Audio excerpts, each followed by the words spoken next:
Alors, bonjour tout le monde et bienvenue à l'émission Tout sur tout. Aujourd'hui, nous continuons l'émission avec la thématique des passions et on reçoit un passionné de vélo fat bike, Patrick Simard. Bonjour Guillaume. Bonjour Patrick, ça va bien? Très bien, surtout qu'on va parler de fat bike. Ben oui, merci d'être venu nous rencontrer en studio aujourd'hui. Ça fait plaisir. Patrick, justement, on va parler de vélo fat bike. En premier, c'est quoi ça, le vélo fat bike? Ben, le vélo fat bike, il faut connaître un peu l'origine. Dans le fond, le fat bike, c'est difficile de dissocier le fat bike du vélo de montagne. OK. Le vélo de montagne, ça a été inventé en 1974 par un dénommé, un monsieur Gary Fischer. La majorité des gens qui font du vélo le connaissent parce qu'il y a une marque populaire Ben oui. du vélo qui est Gary.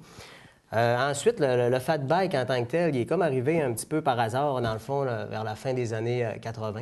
Si je me fie, mettons, à la version du Vélo Mag, Vélo Mag, ils ont sorti une super de bel article là, intéressant sur le fat bike en novembre 2014. Eux autres, ce qu'ils disent, c'est que dans les années 80, il y avait une course populaire là, en Alaska de traîneau à chiens. Puis cette course-là, à un moment donné, ils ont ouvert une classe pour les cyclistes. Puis là, il y a des artisans, des gens qui faisaient cette course-là en vélo. C'était des pistes quand même damées, mais c'est des pistes c'était des courses de plusieurs jours. OK, des courses d'endurance. Des courses d'endurance. OK. Puis eux autres, ces artisans-là, ils ont décidé, ils ont dit, bon, ben un vélo normal, ça flotte pas assez, on est toujours à marcher. Fait qu'on- Ça cale trop. Ouais, on va se trouver une façon de se faire un vélo qui flotte plus sur la neige. Fait que qu'est-ce qu'ils ont fait? Ils ont pris deux jantes de vélo, les rimes, ils les ont soudées ensemble. Puis ils ont pris deux pneus de vélo de montagne normal, puis ils ont ouvert, puis ils ont cousu ensemble. OK. Ils ont fait un genre de pneu beaucoup plus large. C'est vraiment artisanal. C'est là. ça, vraiment artisanal. Ensuite de ça, ils ont même collé ils ont soudé des cadres pour permettre d'avoir des pneus encore plus larges pour flotter encore plus là, sur la neige. OK. Puis après ça, là, on a vu là, au Nouveau-Mexique, là, il est apparu là, le premier rim de fat bike 80 mm. C'est ce qu'on connaît là, sur les vélos actuels, ce qu'on voit. Là, Le standard, là. Le standard, présentement, les rims de fat bike, c'est de 80 mm à 100 mm. Il y a même un modèle qui est sorti de 105 mm là, nouvellement. Mais, Ça fait que le fat bike, ça fait plus de 30 ans de bord là, que ça c'est ça, existe. c'est ça, exactement. OK. Puis là, ce qu'ils ont sorti là, au Nouveau-Mexique, là, le rim de 80 mm, ils ont conçu un pneu de 3,5 pouces aussi qui allait sur le rim pour faire des excursions dans le désert, dans le sable plus OK. Fait que c'est un vélo qui est pour les conditions un peu plus extrêmes. Là, C'est autant. ça. OK. Exactement. Et puis, là, ça fait seulement quelques années, par exemple, qu'il y a une effervescence. Il y a eu une effervescence, mais je te dirais que c'est en 2005 que le premier constructeur, on parle du constructeur, là, c'est Surly, c'est une marque de vélo, c'était les premiers à construire un vrai fat bike là, en 2005, là, vraiment monté un peu de ce style-là comme on les voit aujourd'hui. OK. Ensuite, là, l'effervescence, comme tu dis, là, là c'était réservé, là, c'était peut-être un sport un peu plus underground, on voyait ça quand même... c'était plus rare, là, on n'en voyait pas beaucoup. Mais là, à environ 3 ans, là, plusieurs compagnies de vélos, là, ils ont vraiment emboîté le pas. Ils ont sorti un modèle, 2 modèles. Puis là, comme là, en 2015, là, la majorité des compagnies de vélos, ils ont tout un modèle de fat bike. Et même plus. Là, comme si on parle de Norco, ils ont 6 modèles. Là. Ils ont le Bigfoot, le Sasquatch. Puis ils ont 3 modèles de chacun, dépendamment de ce que les gens recherchent. Là. Parce que aussi, bien sûr, on parle des marques. Ça, les grandes marques de vélos de montagne, maintenant, Rocky Mountain aussi ont leur propre marque de fat Rocky bike. Mountain, Specialized, toutes les marques pratiquement sur le marché, là, on peut tous les nommer. Là. Il y en a pour tous les goûts, dans le fond. C'est souvent une question de préférence. Puis y a-t-il des marques qui se spécialisent seulement dans le vélo fat bike? Je pourrais pas te dire. OK. Je pense que oui, il y en a quelques-unes, là, mais je les ai pas en tête. Là, mais Sinon, c'est je crois les qu'il y en grandes a compagnies. une ou deux là, qui sont vraiment spécifiques. Là, je me souviens pas du nom. Là. Mais la majorité des compagnies ont tout emboîté le pas. Là, puis aujourd'hui, ils sont très rares. En 2015-2016, les entreprises de vélo qui n'ont pas de fat bike. Qui n'ont pas les fat bikes dans leur, Exactement. dans leur branding, là, C'est ça. dans leur catalogue. Nous autres, au Québec, justement, on est chanceux. On a l'hiver qui aide la saison, elle aide à populariser le fat bike.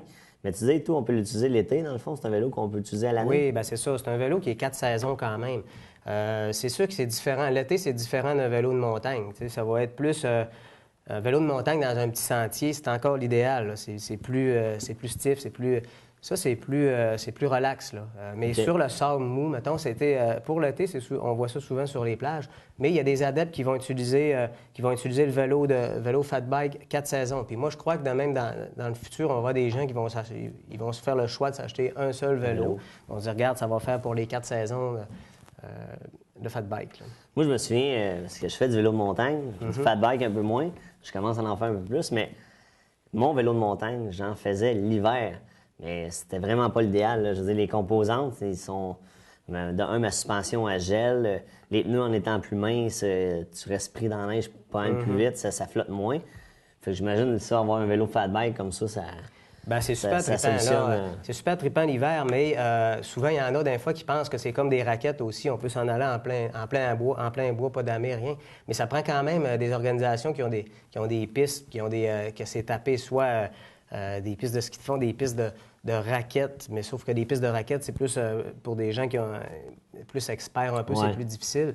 Parce que souvent, les sentiers sont plus étroits, puis exactement. c'est pas tapé égal partout. Exactement. Puis là, ce qu'on voit aussi, c'est que les centres puis dans notre région, là, c'est très, très dynamique là, au niveau du fat bike, autant au niveau du vélo de montagne. La région du Saguenay-Lac-Saint-Jean, là, ça va... à ce niveau-là, ça bouge vraiment. Là, puis, On a une bonne reconnaissance du milieu. Les centres sont en train de tout s'organiser. Là. C'est déjà pas mal organisé. Là. Il n'y a presque pas une fin de semaine qu'il n'y a pas d'événement là, de fat bike là, au Saguenay-Lac-Saint-Jean. Puis la majorité des centres, ils vont avoir une dameuse exprès pour ça, une motoneige avec une gratte en arrière et une tapeuse. Puis ils vont se faire une quantité de sentiers là, pour les adeptes là, du fat bike. C'est vraiment en croissance. Là. Dans MRC Maria-Chapdelaine, je pense qu'on doit être environ là, déjà 60 quand même, 60 fat bikes. Là. Les adeptes de fat 50 bike. à 60 selon moi. Là, c'est dans les 2 dernières années là, que ça a vraiment poussé. Là. OK. Et puis, justement, si on peut, on va en parler des centres. Où est-ce qu'on peut faire du fat bike ici en région, au Saguenay-Lac-Saint-Jean? As-tu la liste? Oui, j'ai une liste, j'ai une bonne liste. Oui. Tu vas me permettre peut-être de suivre un petit peu ma liste. Ben là, oui. mais si je commence, mettons, ça part de l'abbé, ça va jusqu'à Chibougamau. Là. OK. Les centres, là, on a le Bexy, là, qui a des locations de fat bike aussi, qui a une dizaine de kilomètres de sentiers, puis d'Amé. Eux sont où? Ils sont à l'abbé. OK. Le Bexy est vraiment à l'abbé. À Chicoutimi, on a les boisés panoramiques qui ont une panoplie de sentiers aussi. C'est très connu à Chicoutimi pour le vélo de montagne l'été, mais pour le vélo de fat bike aussi, là, ils se sont développés. Il y a la pulperie de Chicoutimi aussi qui a des sentiers, oui? oui. OK. Il y a le club d'Orval-Alma avec le cyclone là, qui développe ça. Ça, c'est sûr que ils ont la location de fat bike aussi.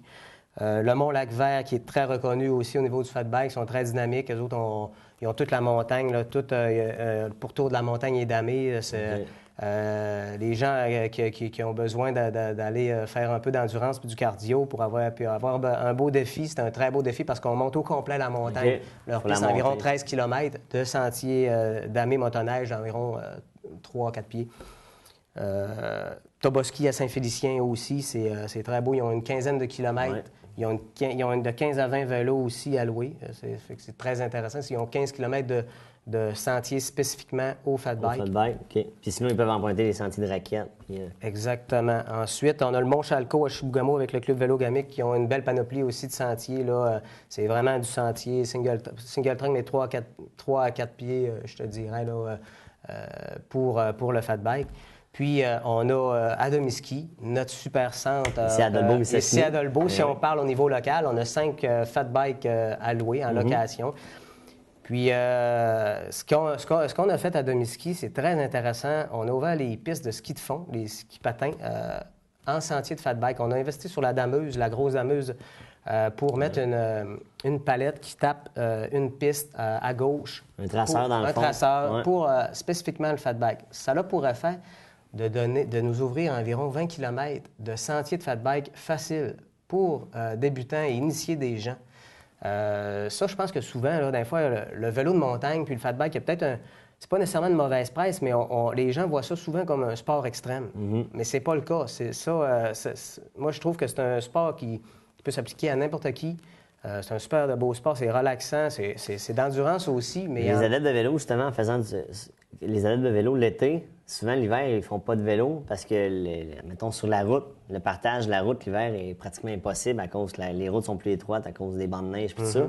Tandis que ceux qui feraient s'ils pouvaient s'initier au fat bike, bien, ça leur permettrait de faire du vélo à l'année. Puis justement, quand c'est des sentiers tapés, un peu comme le partage des sentiers en ski de fond, bien, ça permet justement de rouler une après-midi de temps. Puis c'est pas trop forçant, c'est juste agréable. c'est ça. Patrick, tantôt, on a fait la liste des endroits au Saguenay-Lac-Saint-Jean où on pouvait faire du fat bike. Oui. Mais je sais que tu as la liste aussi des événements. Tu peux nous en parler? Oui. C'est ça. C'était une année 2015 quand même, 2015-2016, très chargée au niveau du fat bike. En fait, ça a commencé les compétitions, au niveau des compétitions. Là, je vais parler au niveau des compétitions. Ça a commencé avec la Maïken Race à Robertval. Ensuite, on a eu le Fat Tour Vélocité Specialized au Mont-Lac-Vert. Ça, c'est vraiment c'était le tour de la montagne, comme je vous expliquais tout à l'heure, au centre, dans leur piste, là, quand même assez difficile, mais accessible, un beau défi. On a la traversée du lac aussi, du lac Saint-Jean, qui s'est passé dernièrement. Ça, tu l'as-tu fait? Non, je ne l'ai pas fait. Il restait plus de place. J'étais un petit peu trop tardif. On va se reprendre pour l'an prochain. Ça n'a pas été facile, là, la course cette année. Là. Non, effectivement, ça n'a pas été facile. À cause que c'était... Il y a les grands vents, puis il y en a 25 qui ont terminé. Ça a fait des rafales aussi, fait que la neige était moins tapée. Oui, c'est ça, exactement. Okay. La neige, les conditions de la neige étaient moins bonnes un peu. Ensuite, la traversée du lac Saint-Jean, il y avait un autre volet aussi un peu plus populaire qui se tenait à Toboski le lendemain matin. C'était la randonnée boréale. C'était une belle organisation aussi. Il y avait des démonstrateurs. On pouvait essayer des fat bikes toute l'avant-midi. On pouvait aller dans les pistes gratuitement. C'était une très belle activité. Ça a permis d'initier beaucoup de monde. Exactement. Je suis allé faire un tour et c'était très plaisant. On a la course qu'on organise aussi à Domiski, la Bobinable Course des Neiges, qui a eu lieu la semaine dernière. La deuxième édition? La deuxième édition, c'est ça.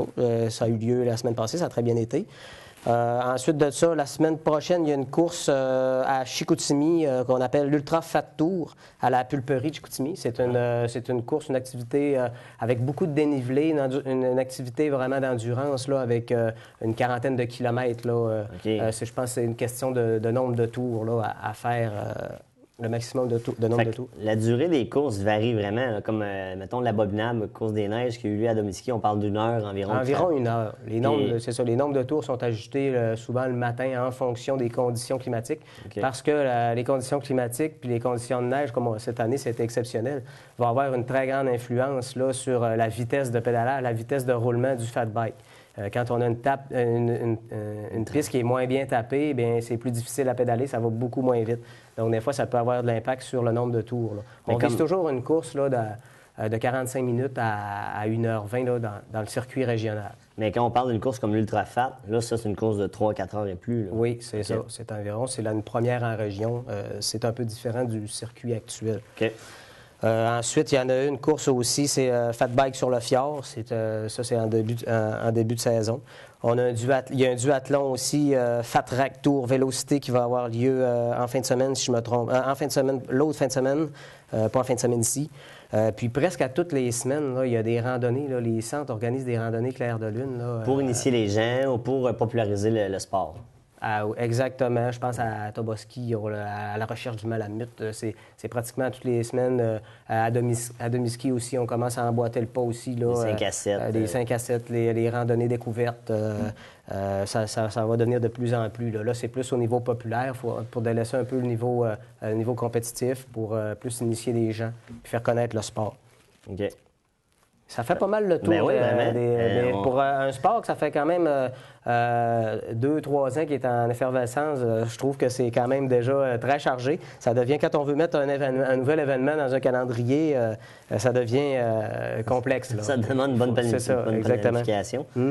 Si les gens veulent avoir plus de renseignements aussi concernant ces courses-là, ou les endroits, ils peuvent y avoir accès directement sur les sites des centres plein air, dans le fond. Sur les sites des centres plein air ou le site de la Fédération québécoise des sports cyclistes, la FQSC. Normalement, il y a un calendrier qui est très bien indiqué avec tous les événements. La plupart des courses que tu as nommées sont fédérées. Sont fédérées, exactement. Justement, si on revient à nos moutons, on parle du vélo en tant que tel. Oui. J'aimerais ça que tu nous parles des composantes un peu qui distinguent. Les composantes, je te dirais, Guillaume, d'un fat bike, ça reste encore, c'est quand même équipé par Shimano ou SRAM, là, les dérailleurs. Mais souvent, mettons, on parle du dérailleur, tout ça, au pédalier, il y a seulement un plateau. Oui. C'est une nouvelle norme un peu. Il y a beaucoup de. Surtout avec le fat bike, moi j'aime bien ça. J'avais pas essayé ça encore. L'été, je suis avec un 2 gears, mais 2 plateaux à l'avant, mais ça nous fait un changement de vitesse de moins. Là. Puis, un engrenage de moins aussi. Un engrenage de moins. Quand on veut avoir un système de guirage différent, souvent on va jouer avec la guire d'en avant. Il y a façon, on peut, pour avoir plus de force, on peut mettre un plateau plus petit en avant, donc ça va donner plus de force à l'arrière. OK. Puis, sinon, les composantes, là, les dérailleurs, même comparativement, le vélo, il y a beaucoup moins d'entretien qu'un vélo d'été. Là. Il n'y a pas de sable, il n'y a pas rien là, qui vient l'atteindre. Juste de passer le ballon un peu à la fin d'une randonnée, à moins d'avoir roulé un peu sur la route, avec le calcium, c'est important de l'enlever. Mais sinon, là, quand on le met au chaud, là, ça sèche, puis c'est vraiment pas d'entretien. Même le huilage, l'usure des pneus. La norme, je vois que les freins, dans le fond, c'est les freins à disque. Ça, c'est la norme. On parle pas de V-brake ou de... Non, il n'y a pas de V-brake. C'est souvent les freins à disque hydrauliques ou mécaniques. Là. Mécanique, c'est avec un câble ou hydraulique. Il y a différentes façons de penser un peu. Il y avait quelques années, il y a des gens qui préféraient le mécanique. Là, l'hydraulique avec de l'huile comme minérale qui gèle moins. Là, la majorité des vélos sont équipés quand même avec des bons freins là, hydrauliques. Le cadre, ça diffère aussi d'un vélo de montagne? Oui, souvent, le cadre est plus un peu en pente là, pour avoir un meilleur dégagement. Quand on met le pied par terre dans la neige, des fois, on va plus défoncer. Puis quand on veut se lever, bouger un peu plus, on a plus de manœuvrabilité là, quand on a un cadre avec qui descend là, plus incliné. Là. OK. Puis là, sinon, ce qui distingue vraiment le fat bike, c'est les pneus. C'est les pneus. C'est vraiment là, on parle les d'un pneus. pneu assez large. Oui, ça, c'est 4,8. Celui-là, ici, c'est un 4,8. Mais les pneus, on peut dire, en général, ça va de 4 pouces à... là, cette année, ils en ont sorti un, là... les V-Robert ont sorti un 5,2. C'est vraiment ce qui est le plus gros. Mais c'est pas tous les vélos qui sont capables de l'accueillir. Il y a deux choses qui vont distinguer. C'est la grosseur du pneu, comme je dis, de 4 à 5,2. La largeur du rim aussi est souvent importante. On peut aller de 80 mm, comme j'ai dit tout à l'heure, à 105 mm. Ce qui va faire un rim plus large, ce que ça fait, c'est que ça fait ouvrir le pneu. Donc, en faisant ouvrir le pneu, la surface de roulement, la surface des crampons va être plus grande au sol. Donc, des fois, on peut avoir... il y a des modèles de vélos qui vont avoir des pneus 4,6 avec un rim, mettons, 90 mm. Donc, ça peut être l'équivalent d'un 80 mm avec un 4,7 ou il y a comme des équivalents aussi, là. Puis là, si on continue à parler du pneu, il existe aussi des pneus avec différents crampons, puis des pneus même à clous. Oui. Les crampons, souvent, ça se ressemble un peu. Les clous, c'est souvent pour les surfaces plus glissantes, comme quand on roule aussi, printemps, où il y a de la glace. Là, c'est là que les clous sont importants. Mais quand on roule sur une piste vraiment tapée, damée, les pneus, les crampons font un job. Pour la sécurité, comme moi, j'ai eu une expérience à un moment donné en m'en allant justement à demi-ski sur la route. Quand la gratte passe, ça vient ça vient lisse. Là. Ouais. Puis là, c'est vraiment glissant. À la limite, circuler dans les rues, il faut être quand même assez prudent, quand même assez vigilant avec le fat bike parce que c'est plus glissant quand on n'a pas de clous. Okay. Donc, moi, pour ma part, là, je mets le vélo dans le pick-up puis je m'en vais au centre directement. Sinon, quand je vais... Parce qu'on peut s'acheter des clous. Maintenant, il se vend des clous qu'on peut ajouter sur nos pneus. Fait que quand je vais décider que je veux partir de chez moi, je vais m'équiper de clous là, pour que ça soit plus sécuritaire. Puis sinon aussi, par rapport aux pneus, contrairement peut-être au vélo de montagne où on joue moins souvent avec la pression de l'air dans les pneus, avec le fat bike, il faut l'ajouter assez régulièrement. Exactement. En fonction de la... C'est ce qui va faire l'adhérence un peu avec le terrain. Quand le terrain est plus mou un peu, bien, on peut rouler plus mou. Là. On va aller de 5 livres à 15 livres. Okay. On va jouer autour de ça. Quand on roule plus mou, bien, ce qui arrive, c'est que là, le pneu va écraser. C'est c'est un peu le même principe d'avoir un rim un peu plus large. Quand le pneu écrase, dans le fond, la surface de roulement, de contact avec le sol est plus grande. Donc, il y a une meilleure traction. OK. Quand on roule trop mou, bien, c'est pas mieux non plus. Là, c'est comme une petite science là, qu'il y a en arrière de ça, là, la pression. Mais ça, c'est avec la pratique aussi. C'est avec la pratique, c'est ça. Sinon, si on regarde le reste des composantes, je vois que tu as des lumières. Oui, parce que souvent, l'hiver, il fait noir assez tôt. Hein. Exact. Fait que là, c'est important. Ça, les lumières, c'est encore une autre école. Là. Il y a toutes sortes de lumières sur le marché. Ça finit plus. Le sport, c'est ça qui est le fun en allant dans les centres de plein air aménagés spécialement pour le fat bike. C'est ouvert le soir. Fait que les gens peuvent, en finissant de travailler, aller rouler le soir. Fait que c'est un sport qui se pratique autant le soir que dans le jour. Puis c'est différent, on dirait, le soir. C'est spécial. On dirait qu'on rentre plus dans notre bulle, on devient concentré. C'est vraiment une expérience à vivre. Puis tu as tes chauffe-mains, tes couvre-mains dans le fond? Oui, ça fait bien quand, justement, le soir, admettons qu'on veut rouler avec des gants un peu moins épais. Ça cache les mains. Quand on est dans des pistes peut-être un peu moins techniques, quand on rentre dans des pistes vraiment là, de raquettes ou quelque chose du genre, c'est peut-être un peu moins pratique parce que souvent, on a besoin de se sortir les mains rapidement, s'accrocher aux arbres. Là, ça devient plus difficile un peu. Là. Mais les courses d'endurance un peu plus. Oui, c'est ça, exactement. OK. Sinon, à part ça, bien là, on parle d'équipements standards de vélo, les pédales à clip. Les pédales à clip, les bottes à clip. Ensuite, il y a différentes écoles de pensée par rapport à la suspension ou pas de suspension. C'est vrai, parce que là, la majorité des fat bikes, présentement, ils n'ont pas de suspension. Mais on commence à en avoir des modèles de plus en plus avec la suspension. La majorité des compagnies vont offrir des modèles avec suspension ou sans suspension.